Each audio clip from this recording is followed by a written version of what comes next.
बाबा साहब अम्बेडकर, यशपाल जैसे आला दर्जे के लीडर सीधे तौर पर पत्र पत्रिकाओं से जुड़े थे और नियमित रूप से लिख रहे थे, जिसका असर देश के दूर सुदूर गांवों में रहने वाले देशवासियों पर पड़ रहा था। अंग्रेजी सरकार को इस बात का एहसास पहले से ही था, लिहाजा उसने शुरू से ही प्रेस के दमन की नीति अपनाई। भारतीय पत्रकारिता की स्वाधीनता को बाधित करने वाला पहला प्रेस अधिनियम गवर्नर जनरल वेलेस्ले के शासनकाल में 1799 को भी सामने आ गया था। भारतीय पत्रकारिता के आदि जनक जॉन अगस्टस हिक्की के समाचार पत्र हिक्की गजट को विद्रोह के चलते सर्वप्रथम प्रतिबंध का सामना करना पड़ा। हिक्की को 1 साल की कैद तथा 2000 रुपए के जुर्माने से सजा हुई।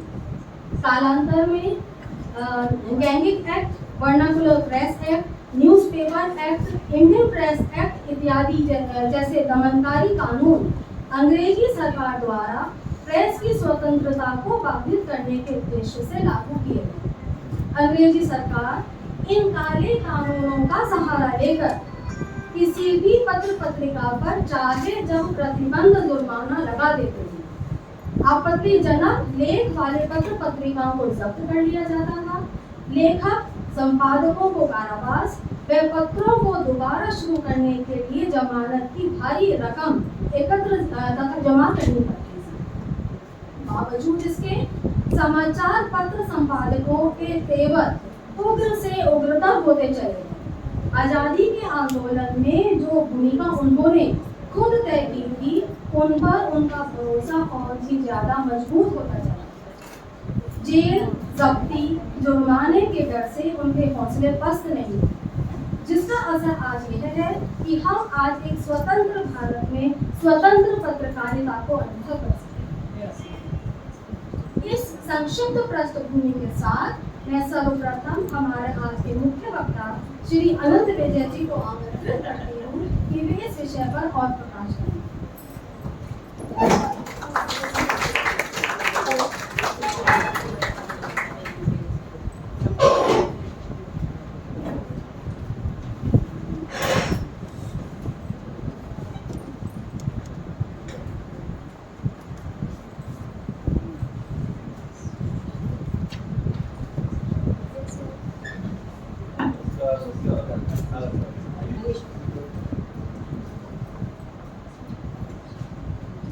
मंच पर उपस्थित आज के सारस्वत कार्यक्रम के अध्यक्ष प्रोफेसर नवीन चंद्र लोहानी जी, लाजपत राय कॉलेज साहिबाबाद के प्राचार्य professor Uday Pratap Singh ji, AKP college Khurja की प्राचार्य डॉक्टर डिम्पल जी, मेरे मित्र डॉक्टर सूर्यनाथ सिंह जी, सभागार में उपस्थित आदरणीय शिक्षकगण और पिछली पंक्ति में बैठे भारत के भविष्य।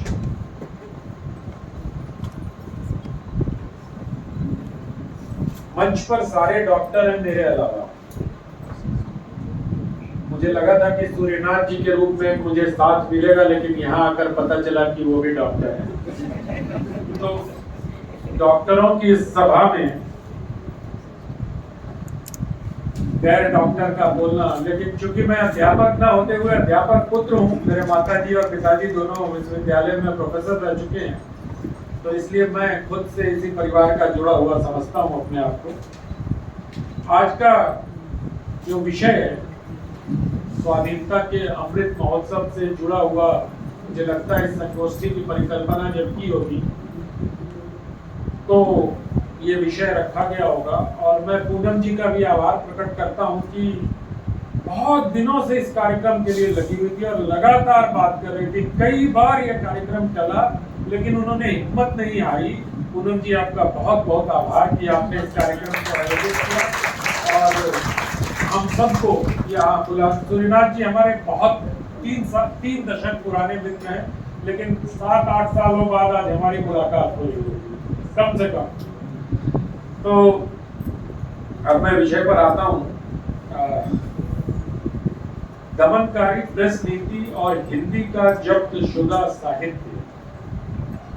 अब इसमें थोड़ा सा मुझे द्वंद्व हुआ इस विषय को लेकर। जब जब्त शुदा कहे और हिंदी कहे तो मुझे लगा कि इसमें कोई जरूर प्रेमचंद को लाने की बात हो रही है, और जैसे ही जब्त शुदा साहित्य की बात होती है हम सोजे वतन पे चौंक जाते हैं। और कई बार हमसे चूक हो जाती है कि वो कृति दरअसल उर्दू में लिखी गई थी।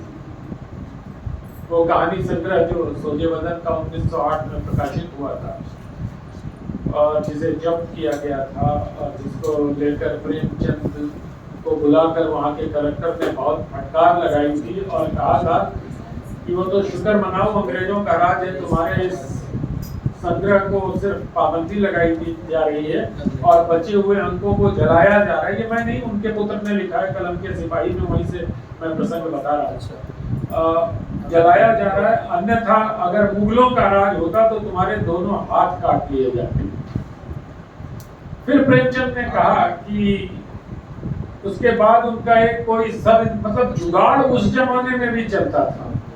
मैं उस प्रसंग को देखकर कि जब्त शुदा साहित्य, स्वाधीनता आंदोलन, लेकिन उस दौरान भी लोग जुगाड़ ढूंढ लेते थे। प्रेमचंद जी ने भी वो जुगाड़ ढूंढ लिया था। एक सब इंस्पेक्टर उनके जानने वाला था और सब इंस्पेक्टर साहब ने उनकी बड़ी मदद की और प्रेमचंद ने बहुत शिद्दत से उनको देवता कहकर याद किया कि पुलिस में एक देवता था जिसने मुझे बचा लिया।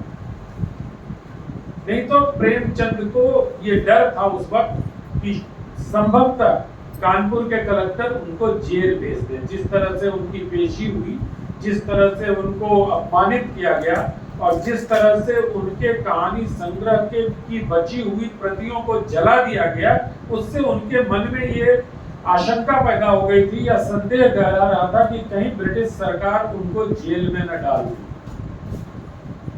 और इस प्रेमचंद के साथ मैं उस विषय में नहीं जा रहा हूं जो दमनकारी प्रेस नीति है। अभी जो संचालिका महोदय उन्होंने वो 1799 से लेकर 1867 तक के सभी कानून गिना दिए गए, वो उस कानूनों में जाने की जरूरत नहीं। मैं कुछ रोचक प्रसंगों के साथ अपनी बात रखना चाहता हूं।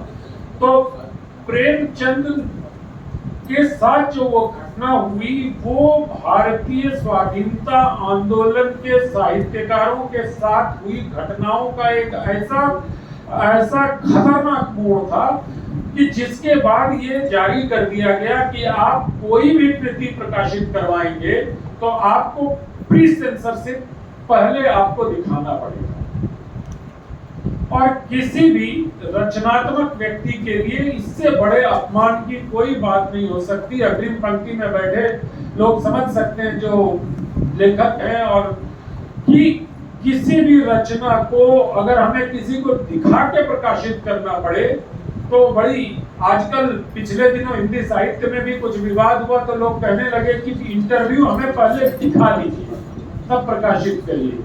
तो इस तरह की बात हुई थी प्रेमचंद के साथ भी। तो प्रेमचंद इससे बहुत निरुत्साहित हो गए थे और उसके बाद उन्होंने 2-3 घटनाएं उनके साथ ऐसी हुई कि जिसके बाद उन्होंने ये तय किया कि क्या हमें हिंदी में लिखना प्रारंभ करना चाहिए।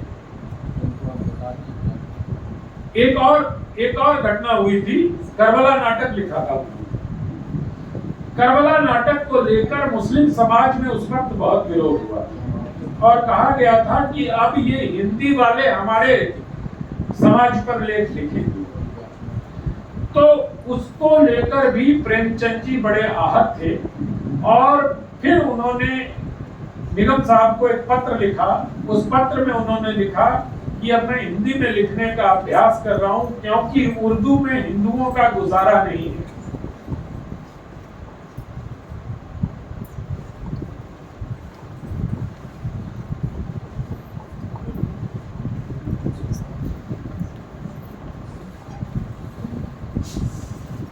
तो उसके बाद से प्रेमचंद ने उर्दू को छोड़कर, मतलब नवाब राय ने उर्दू को छोड़कर हिंदी की राह पकड़ी थी। तो इसमें इन 2 घटनाओं का प्रमुख योगदान मैं मानता हूं व्यक्तिगत तौर पर, हो सकता है मेरे इस स्टैंड से लेकर बहुत लोगों को असहमति हो, लेकिन प्रेमचंद ने स्वयं अपने पत्रों में इस घटना का उल्लेख किया है और उन घटनाओं पर उन्होंने ये लिखा है कि इस वजह से वो हिंदी में लिखने का प्रयास कर रहे हैं क्योंकि उर्दू में हिंदुओं का गुजर नहीं है। ये 22 जुलाई 1924 को उन्होंने पत्र लिखा है। भाईजान तस्लीम, बेहतर है कि करबला न निकालिए, मेरा कोई नुकसान नहीं है, न मैं मुफ्त का खिलजान सर पर लेने को तैयार हूं। मैंने हजरत हुसैन का हाल पढ़ा, उससे अकीदत हुई, उनके जौके शहादत ने मफतू कर लिया, उसका नतीजा यह ड्रामा था। अगर मुसलमानों को यह भी मंजूर नहीं कि मैं किसी हिंदू की जबानों कलम से उनके किसी मजहबी पेशवा या इमाम की मध्यसराई भी हो तो है, मैं इसके लिए मुशिर नहीं हूं। इस कार्ड का जवाब देना तो फिजूल है। हाँ हजरत। तो इन सारी चीजों को देखते हुए ये इसको समझा जा सकता है कि किस तरह से जो जब्त शुदा साहित्य जिसकी हम बात करते हैं वो सिर्फ अंग्रेजी शासन की तरफ से ही नहीं बल्कि उसके पहले से भी भारतीय साहित्य को जब्त करने की परंपरा हमारे यहाँ चलती रही है। डॉक्टर नामवर सिंह का नाम बहुत आदर के साथ हिंदी में लिया जाता है और मैं भी उनका बहुत सम्मान करता हूं और उनका एक लेख प्रकाशित हुआ था हंस में, मेरे ख्याल से 1987 जुलाई के अंक में, बासी भात में खुदा का साझा। बासी भात में खुदा का साझा, इस लेख में डॉक्टर नामवर सिंह ने हिंदी और उर्दू के द्वंद्व को मुगल आक्रांताओं के जमाने से संकेतों में पकड़ने की कोशिश की थी कि किस तरह से हिंदी साहित्य पर उर्दू के आधिपत्य ने एक तरह की मतलब एक विशेष तरह का आप कह सकते हैं कि उस पर कॉलोनियल इंपैक्ट उन्होंने डाला था। और नामवर जी ने स्पष्ट लिखा है कि फारसी ने 600 वर्षों तक उत्तर भारत की भाषाओं पर राज किया। जब आप राज करने की बात करते हैं तो जो विद्वान लोग होते हैं वो बहुत बोल के नहीं लिखते, वो शब्दों में अपनी बात कहते हैं। तो उसी शब्दों के आधार पर डॉक्टर नामवर सिंह ने कहा कि ऐसा हुआ और जब 1900 में उत्तर प्रदेश में हिंदी और उर्दू को समान रूप से दर्जा देने की बात हुई, उस वक्त भी सर सैयद अहमद खान ने उर्दू डिफेंस एसोसिएशन नाम से अलीगढ़ में एक, ये मैं नामवर जी की बातें बता रहा हूं, अपनी बात कुछ नहीं कह रहा, क्योंकि नामवर जी की बात को हिंदी साहित्य के लोग बाएं दाएं दोनों गंभीरता से लेते हैं। तो इस वजह से वो जो एसोसिएशन की बात सर सैयद अहमद ने की थी, वो एसोसिएशन उर्दू के डिफेंस के लिए बनाया गया था। डॉक्टर नामवर सिंह ये प्रश्न करते हैं अपने लेख में कि उस समय उर्दू को किसका डर था? वो उर्दू जो 100 साल तक अंग्रेजों के साथ मिलकर हिंदी को दबा रही थी, क्या उसको डर था? ये दस्तावेज है हंस का जुलाई 1987 का अंक है। मैं फिर से कह रहा हूं, किसी को भी अगर शंका हो तो उसको देख सकते हैं।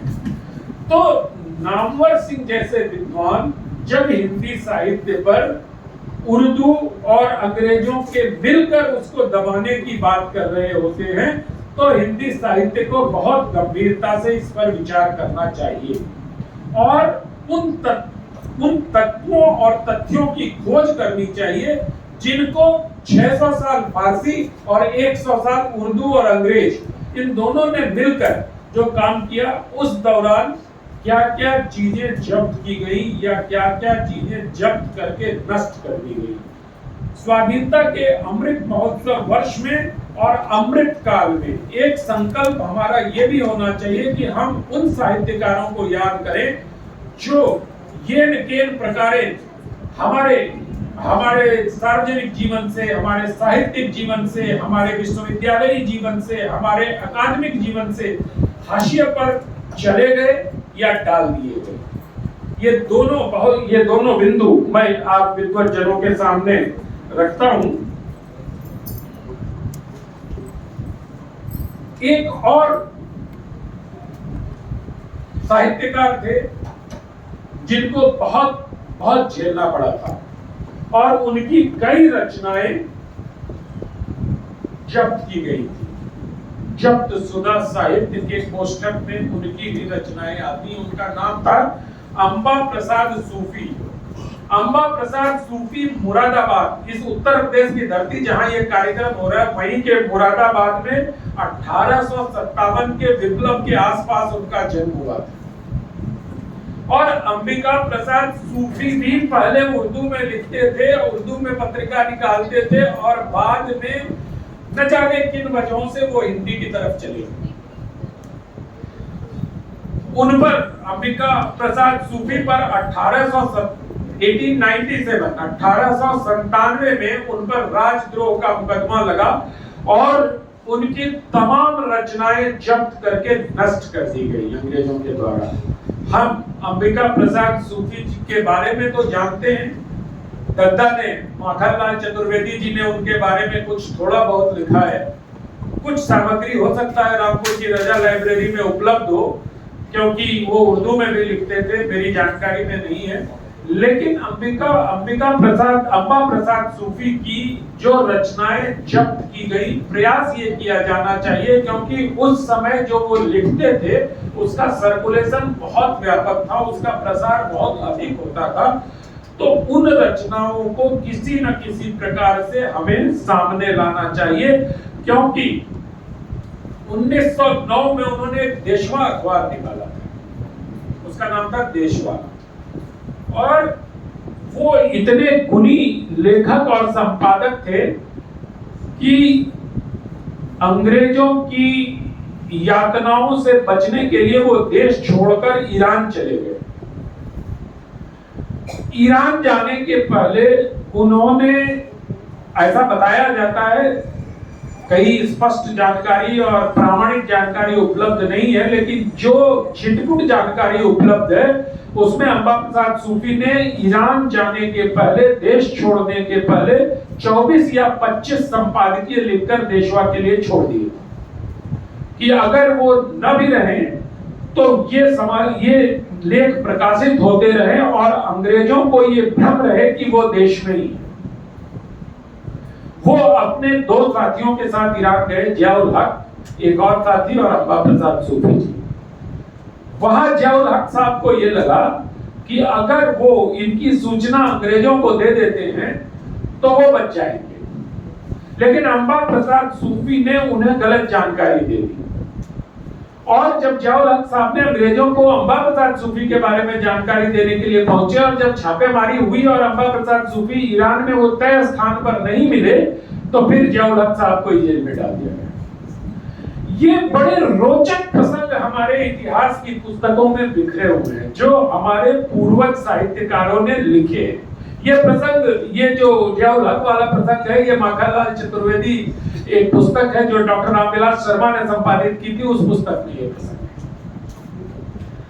तो इन सारी चीजों को देखते हुए, पढ़ते हुए, जब पूनम जी ने मुझे आग्रह किया था यहाँ बोलने के लिए और मैं तैयारी कर रहा था, तो मेरे मन में ये कुलबुला रहा था कि मैं विश्वविद्यालय के प्रांगण में, एक महाविद्यालय के प्रांगण में जा रहा हूँ और ये प्रश्न छोड़ूंगा, क्या पता कोई शोध करके कोई पुस्तक प्रकाशित हो जाए तो हम जैसे अज्ञानी पाठकों की क्षुधा, ज्ञान की जो क्षुधा है वो शांत हो सके।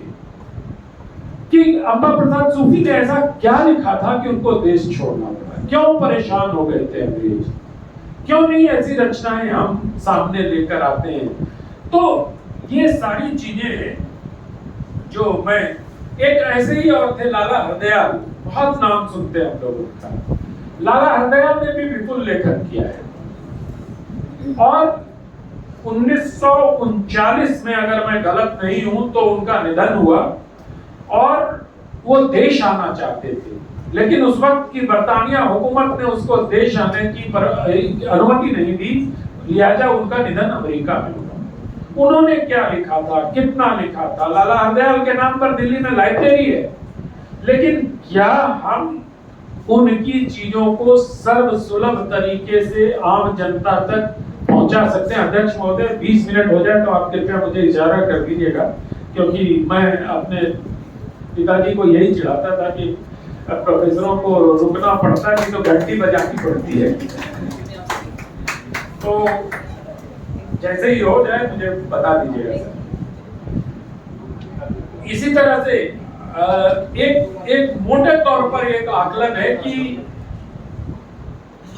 आजादी के दौरान, आजादी की लड़ाई के दौरान, अब दिक्कत हमारे साथ ये है, हमारे इतिहासकारों के साथ, कि हम अपने स्वाधीनता की लड़ाई को अंग्रेजों से गिनते हैं, जबकि हमारी स्वाधीनता की लड़ाई बहुत पीछे जाती है। और ये कालखंड इतना लंबा है कि विश्व इतिहास में स्वाधीनता के लिए किसी देश का संघर्ष इतना लंबा कालखंड में नहीं चला है, चाहे वो फ्रांस का हो, चाहे किसी अन्य देश का हो। आप भारत के आजादी का या गुलामी का कालखंड या स्वाधीनता का संघर्ष का जो काल है वो बहुत लंबा है। इसलिए इस विषय में अब गणेश शंकर विद्यार्थी की बहुत चर्चा होती है। गणेश शंकर विद्यार्थी और वक्ता उस पर बात करेंगे, मैं जानबूझकर छोड़ दिया क्योंकि वो बड़े पॉपुलर व्यक्तित्व है आजादी के, और उनके और प्रताप के बारे में या उस तरह की चीजें बहुत सारी हमें सुनने को मिलते हैं। सेमिनार में अलग अलग की एक संपादक की वैकेंसी निकली तो उसमें विज्ञापन पर लिखा था क्या 2 रोटी और 3 जेल, पता नहीं कुछ ऐसी चीजें बहुत सारे सेमिनारों में मुझे सुनने को मिलता है। मैं इन चीजों को छोड़ दिया। तो मुझे लगता है कि गणेश शंकर विद्यार्थी जी के बारे में जो छिटपुट साहित्य अकेडमी से एक मोनोग्राफ प्रकाशित है, प्रताप के उन अंकों में क्या छपा था उसको हमें सामने लाना चाहिए। प्रताप नाम क्यों रखा गया था, इस पर विद्वानों को विचार करना चाहिए। मैं बहुत दिन से इसमें लगा हुआ हूं कि उस प्रताप ने जिसने अंग्रेजों की नींद उड़ा दी थी, क्या वो राणा प्रताप से प्रेरित थे या कोई और प्रताप था उसके पीछे? ये सारे प्रश्न हमारे जैसे लोगों के मन में कुलबुलाते रहते हैं। और बहुत सारे ऐसे साहित्यकार हैं, माखनलाल चतुर्वेदी, राम वृक्ष बेनीपुरी जी, यशपाल, इनकी रचनाएं जब्त हुई, उनकी सूची गिनाने का कोई अर्थ नहीं है। सरस्वती प्रेस से प्रकाशित होने वाली कई पुस्तकें जब्त की गई। महावीर प्रसाद द्विवेदी जी के संपादन में जब सरस्वती के अंक निकला करते थे और उस समय भी जब्ती चला करती थी, लेकिन इसका कोई प्रामाणिक दस्तावेजीकरण नहीं हुआ है हमारे हिसाब से। कोई हिंदी के विद्वान, प्रकाशन विभाग की एक पुस्तक है जब्तशुदा नज़्में या जब्तशुदा तराने, कुछ ऐसा है ना, हाँ, तो उसमें कहीं उल्लेख मिलता है कि 450 पुस्तकों को जब्त किया गया था। कहीं कोई एक अभी गूगल पर गूगल पर मैं यकीन नहीं करता हूं, लेकिन एक प्रतिष्ठित साइट पर एक ये जानकारी थी कि 350 जब्ती हुई है। तो इस सब चीजों की प्रामाणिकता को बनाने के लिए मुझे लगता है कि शिक्षा के जो इस वक्त का नेतृत्व है शिक्षा का, उनको इस पर ध्यान देना चाहिए। और इस तरह का, लोग कहते हैं अतीत को याद मत करो, जब तक आप अतीत को याद नहीं करेंगे वर्तमान और भविष्य की बुनियाद आपकी अच्छी नहीं हो सकती। अतीत हमें इस बात की ओर संकेत करता है कि किन वजहों से हम पर अत्याचार हुए और हमने वहां से क्या सीख ली। तो इन चीज, अब राम वृक्ष बेनीपुरी जी कितनी बार जेल गए, उनकी कितनी रचनाएं जब्त हुई, बिहार राष्ट्र भाषा परिषद को भी इसकी सुध दी। तो इन सारी चीजों पर हमें और इनकी प्रामाणिक जीवनियां भी अगर लिख ली जाए, चाहे वो उग्र जी ने तो अपनी खबर लिख के अपनी थोड़ी बहुत जानकारी दे दी, लेकिन उनकी हमारे यहाँ हिंदी में हम थोड़ा पिछड़ जाते हैं जीवनी लिखने के क्रम में। हालांकि इन दिनों कुछ जीवनियां आ रही हैं, रजा फाउंडेशन के सहयोग से कुछ लेखकों को वो दिया गया और कुछ जीवनियां लिखी जा रही, लेकिन उनकी अपनी पसंद नापसंद है। वाजपेयी जी तो पता ही है कि वो एक अष्टछापी घेरे से बाहर नहीं निकल पाते हैं, तो उसी घेरे में घूमते रहते हैं, लेकिन जो भी प्रयास वो कर रहे हैं वो सराहनीय है। उसको दायरे को बढ़ाकर सरकार को हमें कम से कम ऐसे 75, अभी तो सब चीज 75 हो रहा है, किसी को भी आयोजन करने कहा जाता है तो कहा जाता है 75 कार्यक्रम करो, 75 व्यक्तियों को बुलाओ, 75 व्यक्तियों में किताब संपादित करो, 75 व्यक्तियों में ये करो। तो मेरी ये इच्छा है कि अमृत काल में कम से कम 75 ऐसे हमारे पूर्वज साहित्यकारों की सूची बनाई जाए जिन साहित्यकारों की किताबें उस समय पाबंदी लगाई गई थी या जब्त की गई थी, और उन सारे लोगों को हमारी नई पीढ़ी के सामने प्रस्तुत करना चाहिए, उनके संघर्ष को, उनके जीवन को। अब प्रेमचंद का सिर्फ एक फटा हुआ जूता पहने हुए फोटो दिखाने से प्रेमचंद का व्यक्तित्व तो हमारे सामने नहीं आता कि एक तस्वीर है प्रेमचंद कितने गरीब थे। प्रेमचंद का संघर्ष क्या था, प्रेमचंद ने क्या अपनी रचनाओं में किया और बाद में उनकी रचनाओं के साथ क्या कर दिया गया, इसके बारे में हमें विचार करना चाहिए। ये सारी चीजें तभी हमारे सामने आएंगी जब हम प्रेमचंद के जीवन को ठीक से समझने का प्रयास करेंगे। उनके पौत्र या पुत्र जिन्होंने भी उनकी जीवनी लिखी है, बहुत ईमानदार जीवनी नहीं है, उसमें बहुत जगह पर काट के तथ्यों को प्रस्तुत किया गया है। जो चिट्ठियां उनके मन मुताबिक नहीं थी उनको आधा अधूरा लगाया गया है। तो मुझे लगता है कि समग्रता में साहित्यकारों के जीवन को किया जाए, मैं खत्म ही कर रहा हूँ जब आवश्यकता नहीं है इसकी, तो इसको किया जाए और इस तरह से हम इस जप्तशुदा साहित्य के बारे में नई पीढ़ी को जब जानकारी देंगे तभी हमारा काम सार्थक होगा और इस तरह के सेमिनारों की सार्थकता आगे बढ़ेगी। आप लोगों ने मुझे धैर्यपूर्वक सुना, बहुत बहुत आभार, धन्यवाद।